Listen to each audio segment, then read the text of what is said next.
Young Johnson joins the field trip west. William Jason Tertullius Johnson, the elder son of Philadelphia shipbuilder Silas Johnson, entered Yale College in the fall of 1875. According to his headmaster at Exeter, Johnson was gifted, attractive, athletic, and able. But the headmaster added that Johnson was headstrong, indolent, and badly spoilt, with a notable indifference to any motive save his own pleasures. Unless he finds a purpose to his life, he risks unseemly decline into indolence and vice.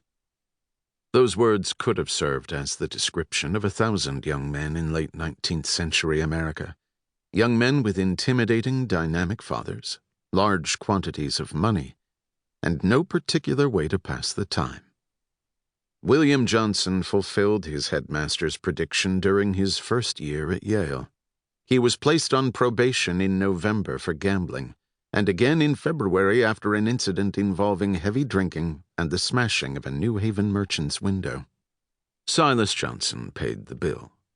Despite such reckless behavior, Johnson remained courtly and even shy with women of his own age, for he had yet to have any luck with them. For their part, they found reason to seek his attention, their formal upbringings notwithstanding. In all other respects, however, he remained unrepentant.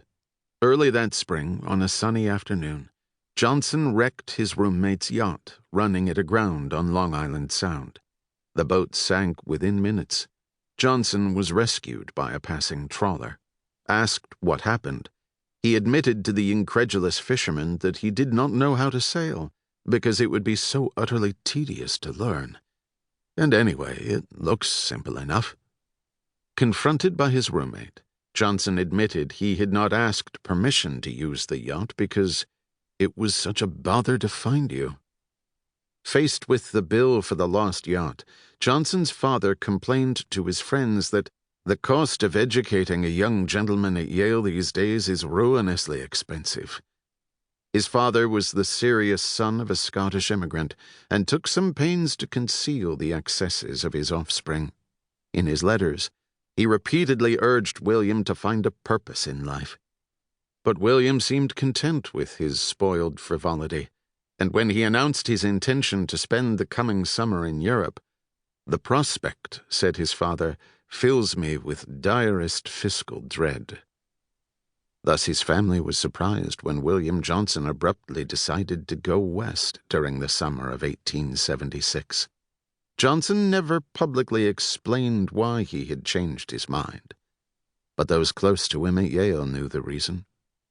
He had decided to go west because of a bet. In his own words, from the journal he scrupulously kept, "Every young man probably has an arch rival at some point in his life, and in my first year at Yale I had mine. Harold Hannibal Marlin was my own age, 18.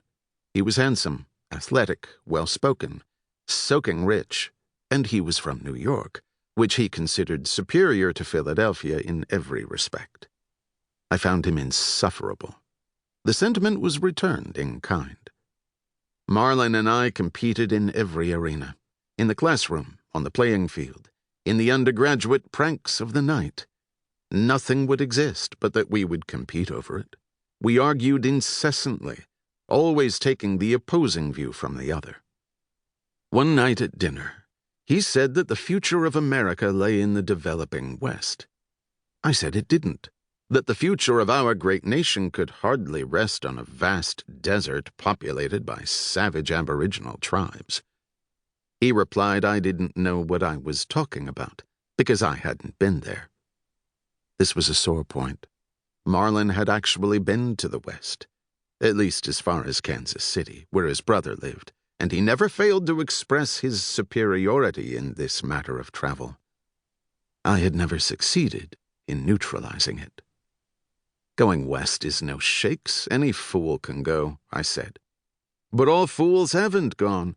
At least you haven't." "I've never had the least desire to go," I said. "I'll tell you what I think," Hannibal Marlin replied, checking to see that the others were listening. "I think you're a